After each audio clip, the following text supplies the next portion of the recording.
Ladies and gentlemen, the President of the United States and the President of the Italian Republic.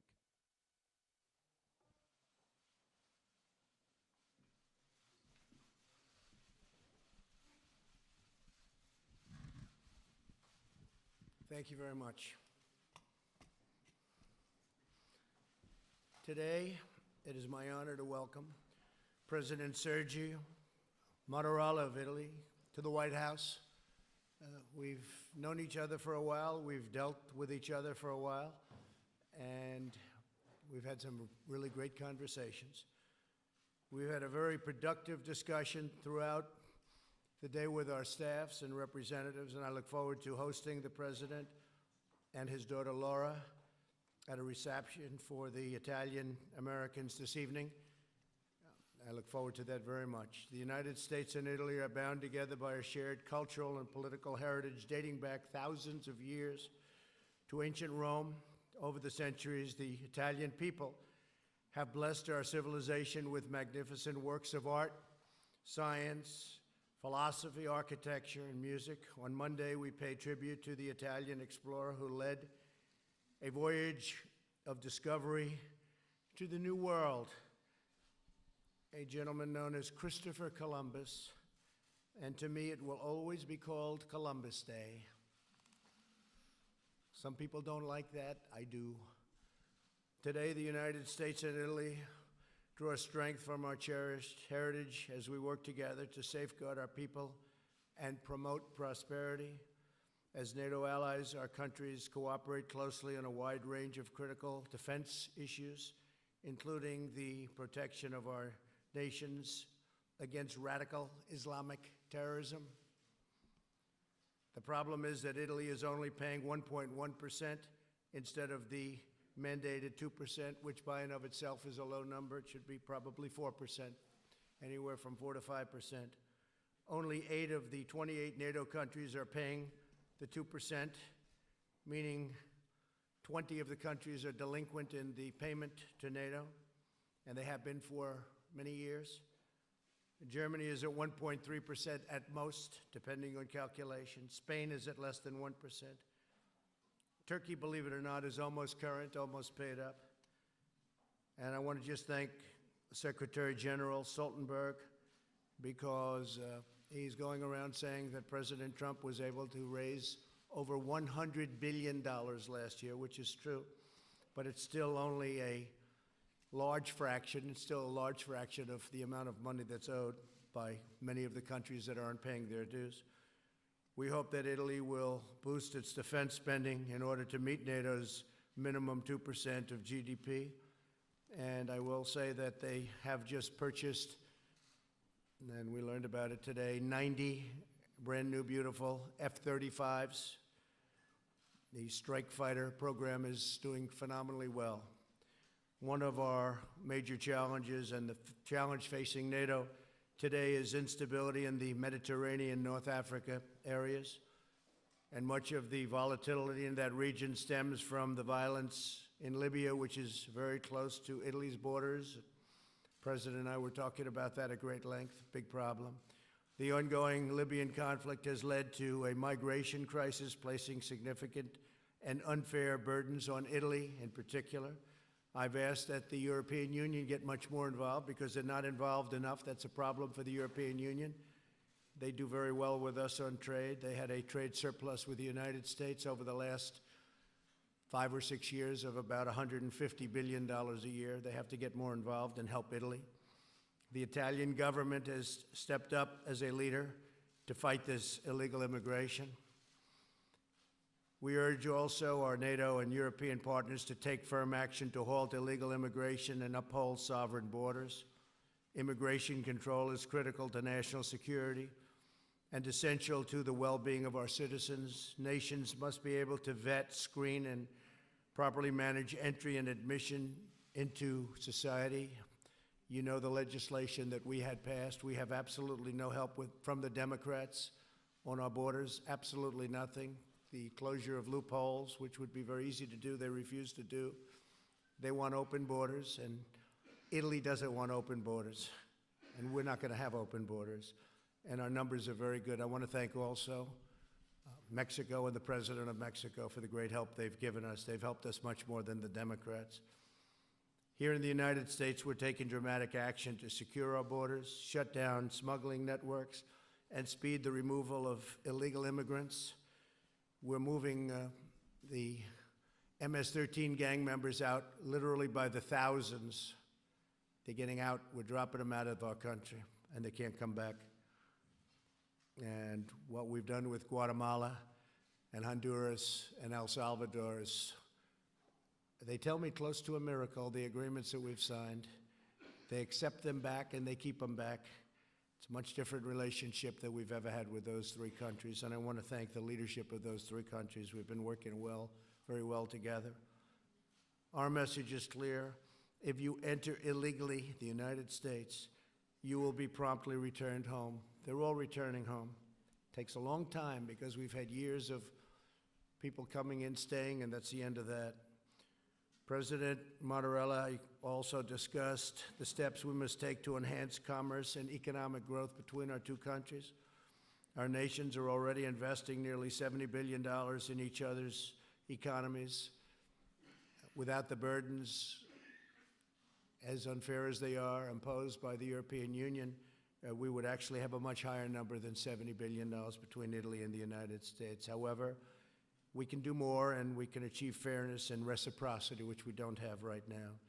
America's trade deficit with Italy accounts for about 20% of our nearly $150 to $170 billion, probably, according to some estimates, could even be $178 billion annual trade deficit with the European Union. We welcome Italy's support for a mutually beneficial trade agreement with the EU that ensures a level playing field for American workers, and it hasn't been that for many, many years. I could solve the problem instantly, but it would be too harsh. It would involve tariffs on European products coming into this country, and for right now, we're going to try and do it without that. But that would solve the problem instantly because the United States is not being treated fairly. We also welcome Italy's participation in combating predatory trade and investment practices worldwide, especially in technology. We must work together to shield our intellectual property, critical infrastructure, ports, and data security. I applaud Italy's recent commitment to use only safe and trustworthy technology providers, components, and supply chains, especially relating to the 5G networks. We will work together to take further steps to secure the technology of the future. And speaking of 5G and how it relates to China, we've done a rather incredible trade deal, especially right now, phase one, for our farmers and for the finance industry, financial services. And it's been really quite amazing. Excuse me? Is there a problem back there? It's been quite amazing. The level of receptivity has been much different than in the past. China and myself, our representatives, their representatives, have made a deal from $40 to $50 billion in farm products, agricultural products. People said we were hoping for 20.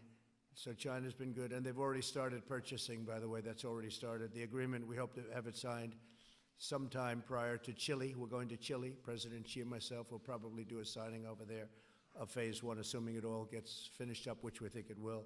There's been a lot of goodwill between the United States and China over the last period of time. So we're signing from $40 to $50 billion, and that will, because it was incorrectly reported in the press, shockingly, that will take place. It's already started taking place. They're already purchasing a lot of farm product.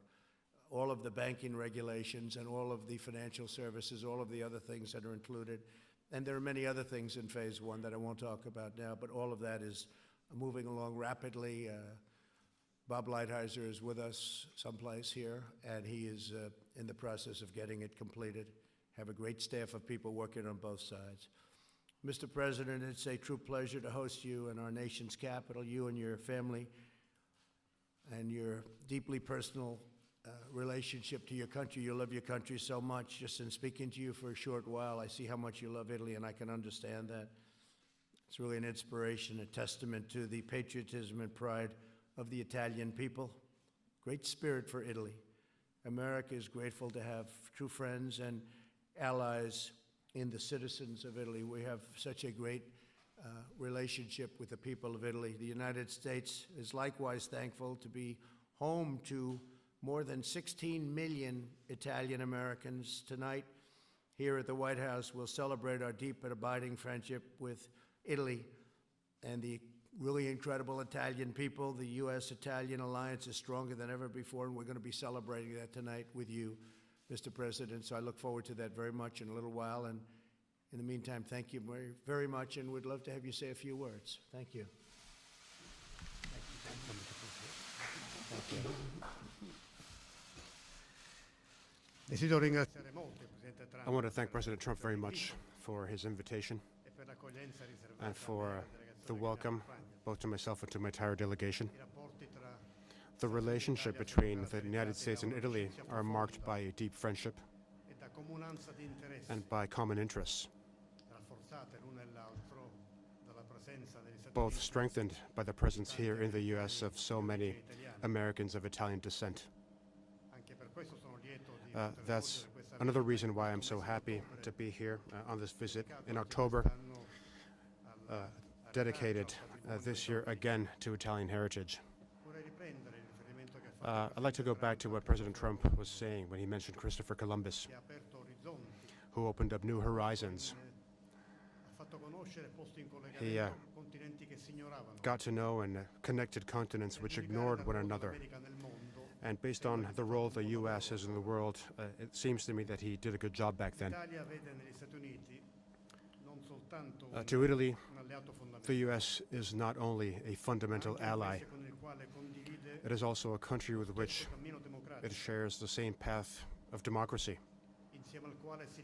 a country which shares the same values of freedom, of the protection of human rights, of the respect for minorities, of the rule of law.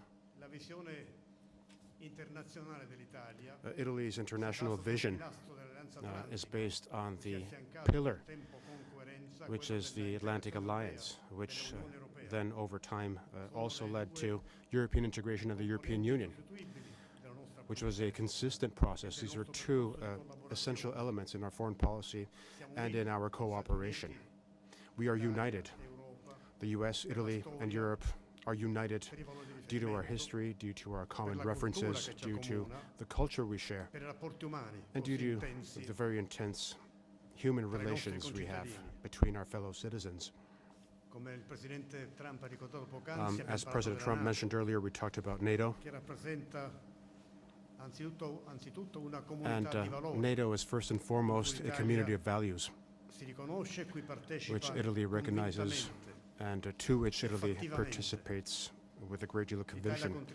And very factually, Italy has always contributed very intensely to NATO missions and operations, and with a great deal of effectiveness. We have substantially supported the activities of the alliance. And I'd like to remind you of the fact that besides being the fifth contributor to NATO, Italy is the second contributor in terms of the troops it devotes to NATO missions. And after the U.S., we rank number 2 in the number of troops participating in NATO operations. Along with all of the other missions we perform through the UN and in the coalition against terrorism, which has developed in recent years. And I'd like to remind you of the fact that as we speak, 6 Italian F-35s of the Italian Air Force are patrolling the skies over Iceland in the framework of the second NATO mandate as a way of ensuring peace and security.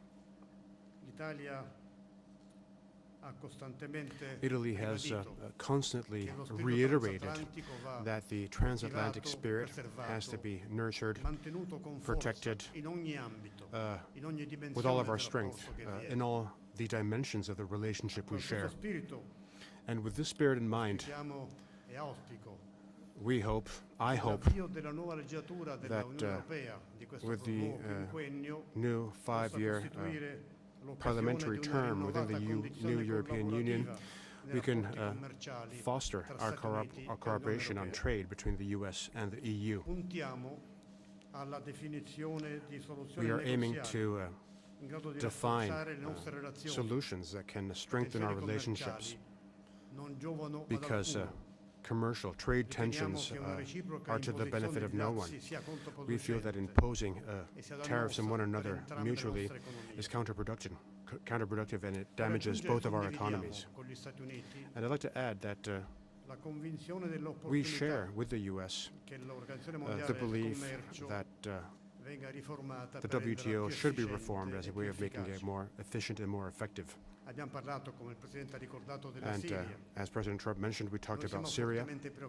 We are deeply concerned with Turkey's offensive in the northeastern part of Syria.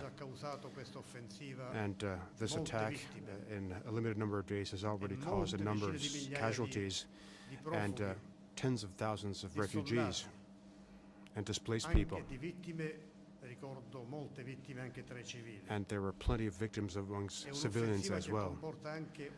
This is an attack which also has another risk, namely that of offering new space, which was unthinkable a few days ago to ISIS and to its criminal terrorist activities in Syria, in the Middle East, but not just in the Middle East, also in other continents around the world. Italy, in line with the EU's position, condemns the Turkish operations which are ongoing. We have also talked about Libya, and we talked about this topic, as all of the other topics, with the spirit of friendship and in a very tangible way. The current situation in Libya is a source of deep concern to us, and we are convinced of the fact that the violence and the military attacks can destabilize all of North Africa. It increases the threat of terrorism, and it contributes to creating an environment which fosters all kinds of illegal trafficking. And of course, it jeopardizes the production of energy in that country. And most of all, it denies the Libyan people the possibility of finding a peaceful solution, which it deserves after so many years. We talked about our relationships with China together with President Trump. And through an open dialogue with China, we want to defend the world order based on clear rules, with the UN at the center of the world order, and an open and fair market, one which complies with the principles of the World Trade Organization. And from this point of view, we discussed two topics, namely security concerning new technologies, and I'm referring to 5G. Italy has been paying close attention to our national security requirements. It has paid close attention to it, and it will continue to do so.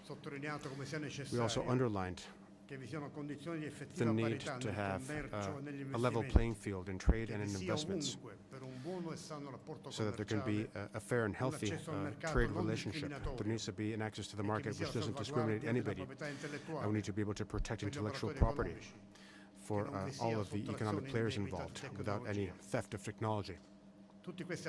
All of these topics were discussed with a full spirit of friendship, with a great deal of cooperation, along with many other topics. And this opportunity was also an excellent opportunity to reiterate the friendship between the US and Italy, and the very strong relationship between our two countries within the framework of the Atlantic Alliance. And for that reason, I want to thank President Trump very much for our meeting, for our talks, for your welcome, and I'll be seeing you again this afternoon on an occasion which will be filled with a great many elements of meaning and importance. Thank you, Mr. President.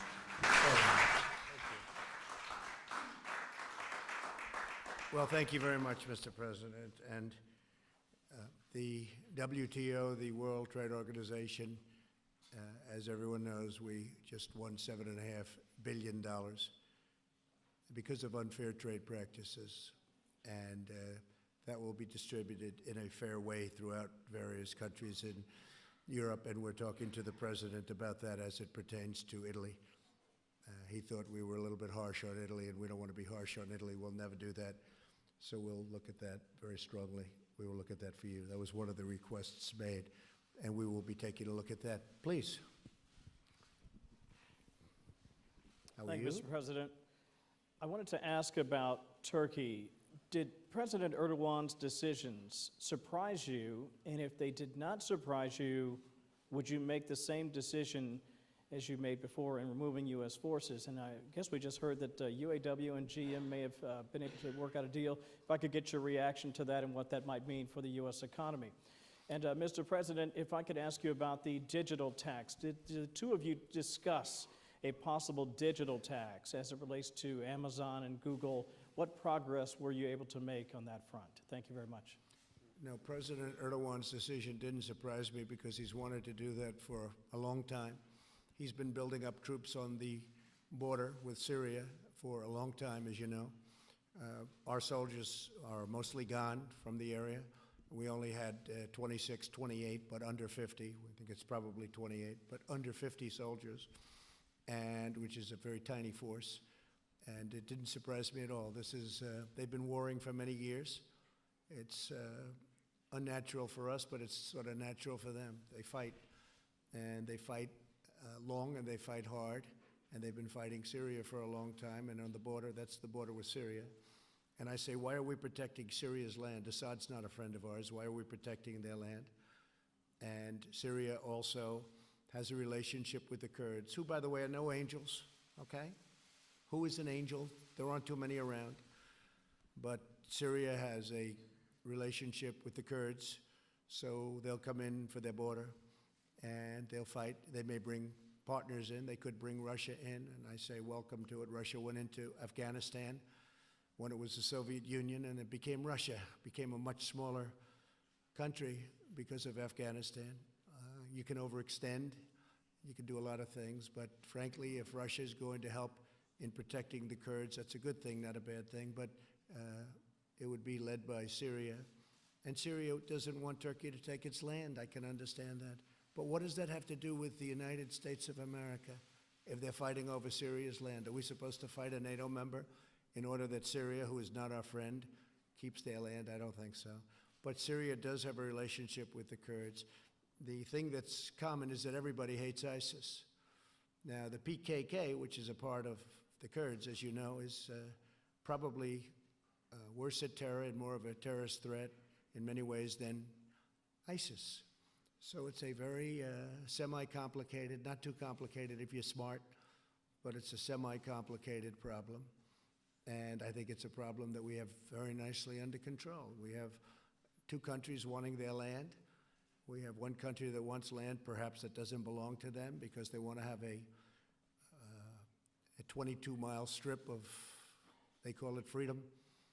They call it a lot of things. They want to get terrorists out. You have another country that says you can't have our land, and they're going to have to work that out. Now, with that being said, Vice President Mike Pence is going there. He'll be leaving either late tonight or tomorrow, and he was going to leave yesterday, but they have to have certain security done. He's a very important man in our country. And he'll be leaving with Secretary of State Pompeo. We already have representatives there negotiating with Turkey. We put massive sanctions on Turkey, and we have additional sanctions on Turkey. And when I ran on a basis we're going to bring our great soldiers back home where they belong. We don't have to fight these endless wars. We're bringing them back home. That's what I want on. And some people, whether it's, you call it the military-industrial complex or beyond that, they'd like me to stay. One of the problems I have, and one of, for instance, with the witch hunt, you have people that want me to stay. They want me to fight forever.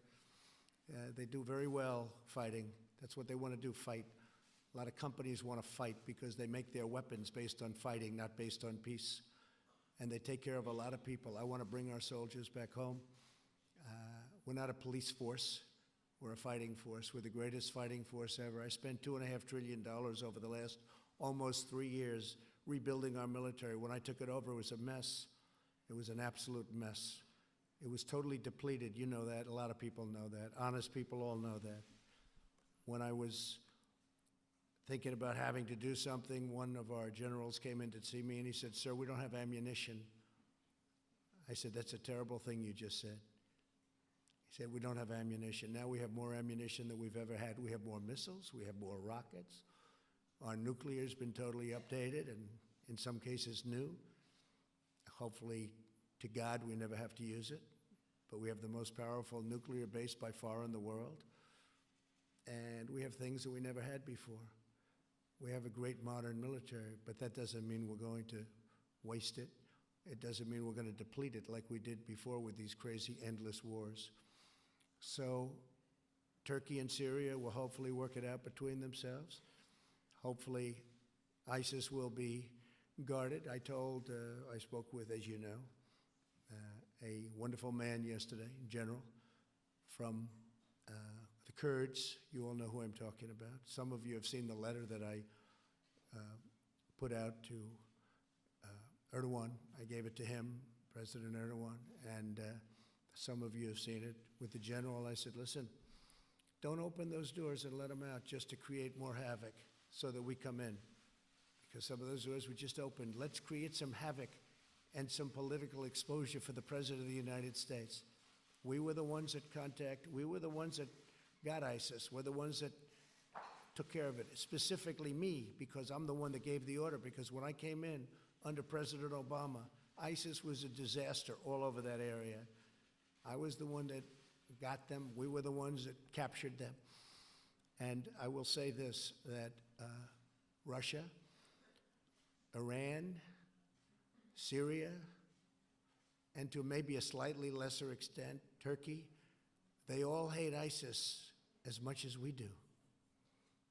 And it's their part of the world. We're 7,000 miles away. I campaigned on bringing our soldiers back home. And that's what I'm doing. That includes other places too, many other places.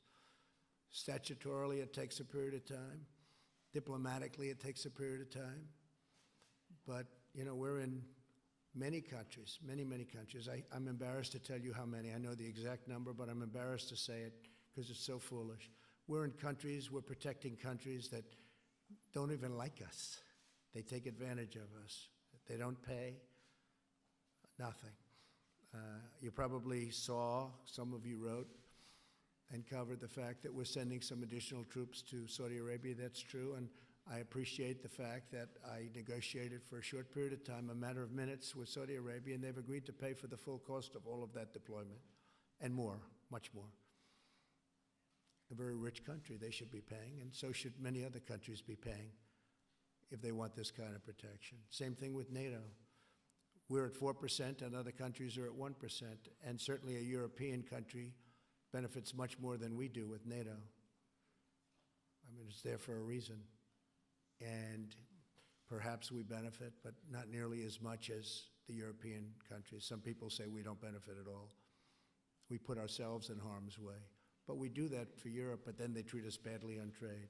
Not fair. So I would say that we're in a great position.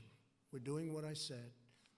We have two countries that are going to argue over their border. Hopefully they'll work it out. We're going to try and work it out. I think our vice president, who's a very capable man, will do well tomorrow. He's going to meet with President Erdogan. President Erdogan said he wouldn't meet with anybody, and he took that back just a little while ago, and he said, "No, I will." And I think they'll have a successful meeting. If they don't, the sanctions and tariffs and other things that we're doing, we will do and are doing to Turkey, will be devastating to Turkey's economy. I got Pastor Brunson home. Nobody else could do it. The previous administration tried very hard. They were unable to do it. I did it very quickly. And let's see what happens. But I think we'll be successful. But we got to get out of the endless wars. We have to bring our troops back home. I go to Walter Reed and I give out Purple Hearts. Just did it on Friday. I see the incredible soldiers coming home to Dover, coming home in a coffin, on areas that we have nothing to do with. We have nothing to do with. And it's heartbreaking. I sign letters all the time to parents whose son was shot in different places in the Middle East, mostly. It's very heartbreaking to see, very heartbreaking. So I've said it, and it's through strength, not through weakness. Much harder to do what I'm doing. I could be like all of these others. Oh, just leave them there, leave them there. No, I can't do it. Much easier for me, much probably politically better for me just to say we'll leave a lot of people there and we'll fight. They don't even know what they're fighting for. It's much more difficult politically. It's not politically expedient, it's just the opposite. And I have people even on my side, they want to fight. I say, why are we fighting? I don't know. They don't even know. So you have Syria and you have Turkey, they're going to argue it out, maybe they're going to fight it out, but our men aren't going to get killed over it. And just one other thing, they've been fighting for hundreds of years. It's been going on for hundreds of years. So it's a long answer, but I think I've got much of it out.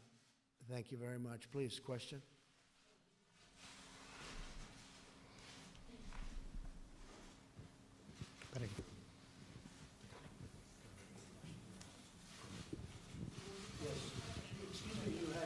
Yeah, there is a question. For the president. Yeah, there was a question of the digital tax. Oh, sure, thank you. Mr. President, I was asking if the two of you discussed a possible digital tax and where that discussion might be going, in particular as it might relate to Google and Amazon and others. Thank you, sir. Se ho compreso la domanda, non abbiamo discusso. Yes, I understood the question. No, we did not talk about this. E peraltro vi sono un problema And aperto of di grande course, importanza. Vi this sono is anche an delle open sedi issue. internazionali It's very important. It is being discussed in a number of different international contexts so that this important issue can be discussed and solved. Buongiorno. By the way, the digital tax, I have to say, is interesting because I did discuss it with another European Union member, namely France, and France is basically doing the digital tax. And I'm no fan of those companies. They were against me. Somebody said I lost maybe 2 million votes, maybe more because of Facebook.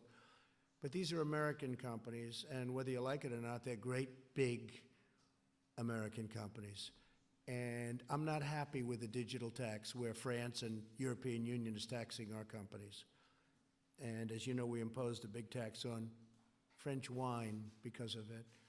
So just to answer your question, Kevin, I'm not happy about the fact that they are taxing our companies.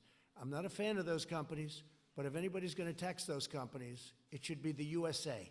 It shouldn't be France and the European Union, who have really taken advantage of the United States. Okay? Thank you very much. Good question. Okay, you can pick somebody, Mr. President. Yes. Giovanna Pancheri, Sky News Italy, per il Presidente Mattarella. A question for Per quanto President riguarda la Mattarella. Siria, lei As far as nei Syria is giorni scorsi concerned, all'inizio- Non mi sente bene? Adesso meglio? Riesce a sentirmi, Presidente? Per quanto riguarda la Siria, lei nei giorni As far as scorsi Syria is concerned, aveva ammonito in l'Europa recent sui days, rischi di una you, risposta troppo timida. Negli talked ultimi about giorni the ci sono risks alcuni Europe paesi runs europei, in tra terms cui of not l'Italia, che responding to hanno the situation. proposto e portato avanti un In bando, recent days, sulle some esportazioni European di countries, armi including alla Italy, Turchia. have Secondo lei discussed a questa può essere possible una strada ban on adeguata selling per weapons to rispondere Turkey. a quanto sta Do you think this can be accadendo, an adequate way to respond to the considerando che la situation? Turchia è e resta Also considering un that membro Turkey is and dell'alleanza continues to be NATO. a member of NATO. President Trump. Mr. President, I would like to ask you, on September 27, Attorney General Barr has been in Rome to meet with Italian intelligence officials. I would like to know if you personally talk with Prime Minister Conte to arrange this meeting, which kind of information Attorney General Barr was looking for, and if you were satisfied from the information the Italian intelligence gathered for you. Thank you. Well, I don't know the details. I just know that our country is looking into the corruption of the 2016 election. It was a corrupt election, whether it's Comey or McCabe or Strzok or his lover, Lisa Page, the two great lovers. There was a lot of corruption. Maybe it goes right up to President Obama. I happen to think it does. But you look at Brennan and you look at Clapper, and you get some real beauties. I know that they're looking into the corruption. Obviously, the IG report's coming out soon, so we'll find out. I don't know anything about the meeting, but certainly it would be appropriate because the word is, and you read it in the same papers that I do, that they did go to other countries to try and hide what they were doing. Italy may have been one of them. So you'll really have to ask Attorney General Barr. Okay? Thank you. Sì, la Turchia è un membro della Nato. Yes, Turkey is a member of NATO. Naturalmente ha molta importanza. and that is something very important, of course. I'd like to remind you of the fact that currently there is an Italian contribution to Turkey. We have an anti-missile system, which Italy has been having in Turkey for a number of years within the context of a NATO mission. As the Latins said, amicus platus de magis et amica veritas, which means something more important than my friendship is the truth. The relationships of friendships and alliances, of course, don't mean that we can't say that the Turkish attack on Syria is a serious mistake. So we condemn that attack with no hesitation whatsoever, due to the reasons I mentioned earlier.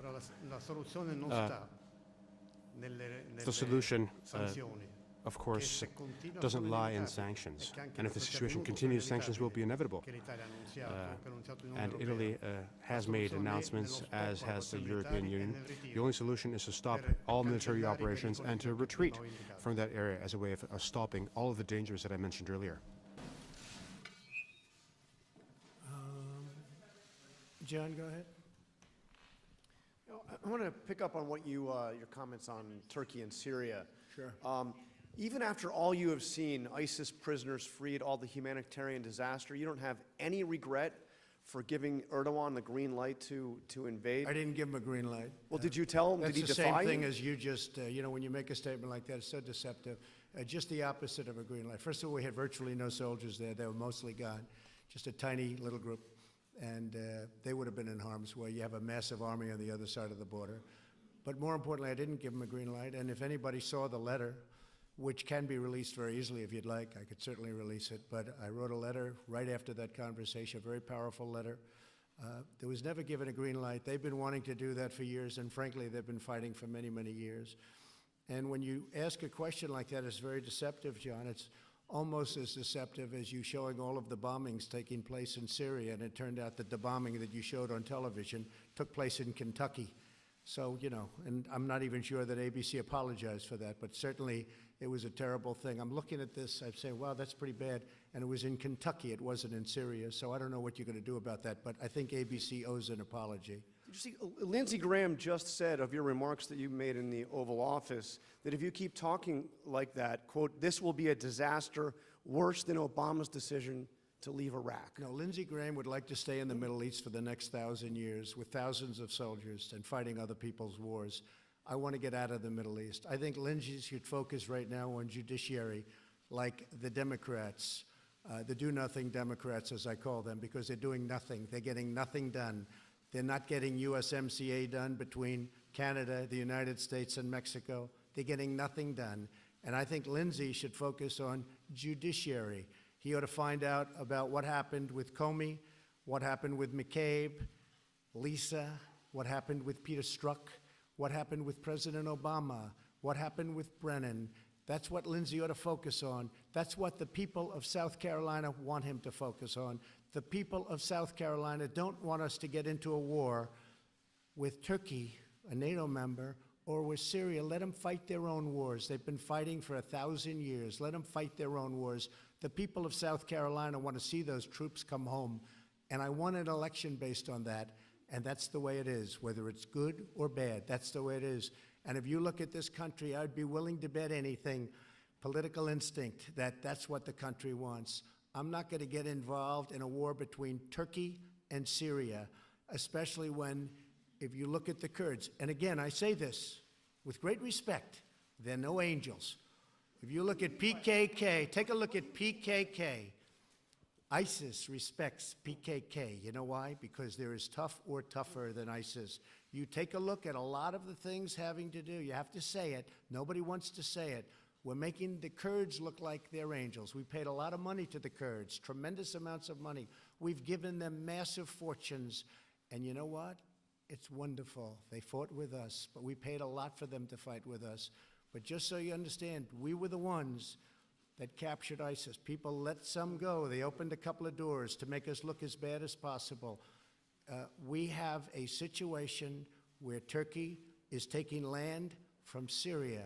Syria is not happy about it. Let them work it out. We shouldn't be over there.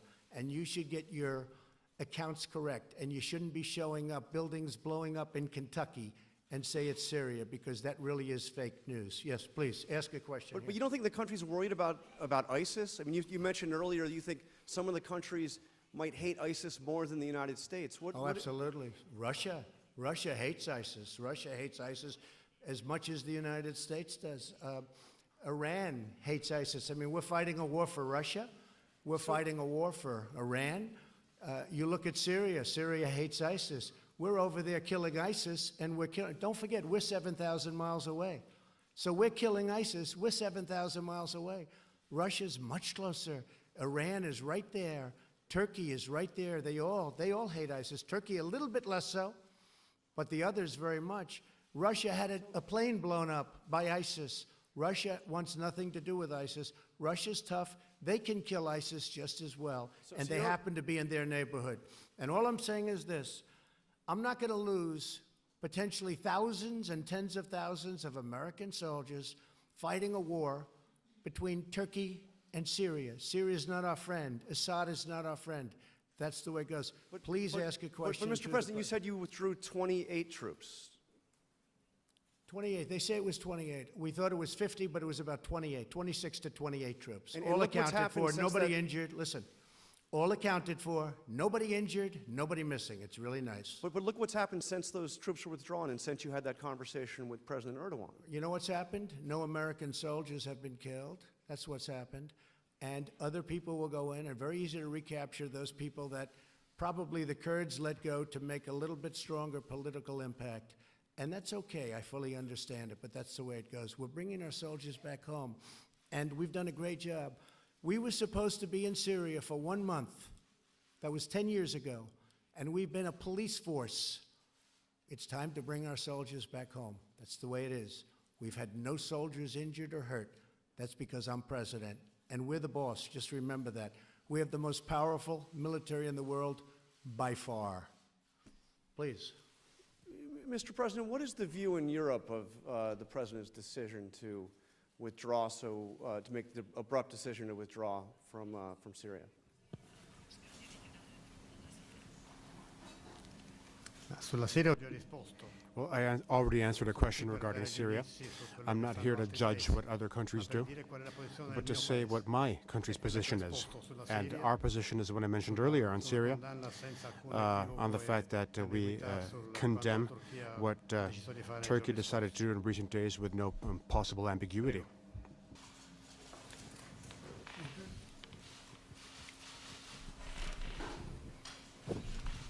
Donatella di Nitto di La Pressa. Al Presidente Donatella di Mattarella Nitto, La sembra che Press. ci sia A un'apertura question da for parte President Mattarella. di Trump per quanto riguarda President Trump i seems dazi, to quindi un punto di incontro being che aveva già open richiesto lei. on discussing Sarà the possible possibile a tariffs. questo punto evitare So i do you think it will be dazi possible che to avoid tra 2 giorni? tariffs being Al imposed in 2 days' time? Presidente Trump volevo And a chiedere, question for sono President note le Trump. sue preoccupazioni per quanto Now, we all riguarda know your l'ingresso di concerns Huawei concerning Huawei in Italia, diciamo, nel entering sistema di sicurezza. È Italy's soddisfatto security delle system. misure che sono Are state you prese satisfied with the dall'Italia? measures that Italy decided to implement? Well, I'll answer first. Yes, I am satisfied. They've been very accommodating. They weren't at the beginning, and they have been since then. And I want to just thank the Italian government and your prime minister, actually, in addition to the president. But as you know, I had long conversations with my friend, and they were very nice. So I am very satisfied. And we just discussed the same conversation with the president. Very satisfied. Thank you.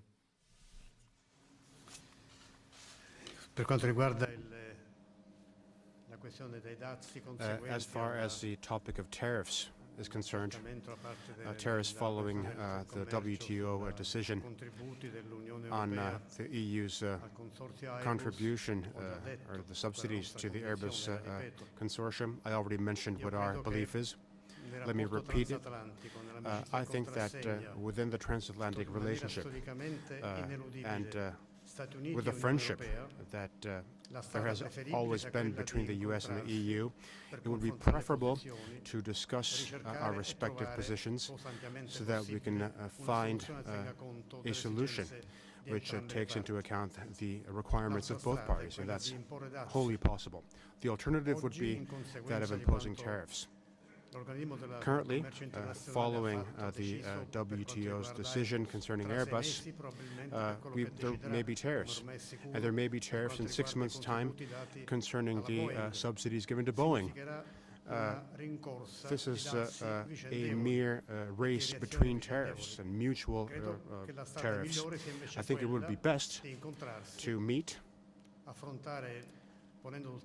and to deal with our mutual needs so that a solution can be found.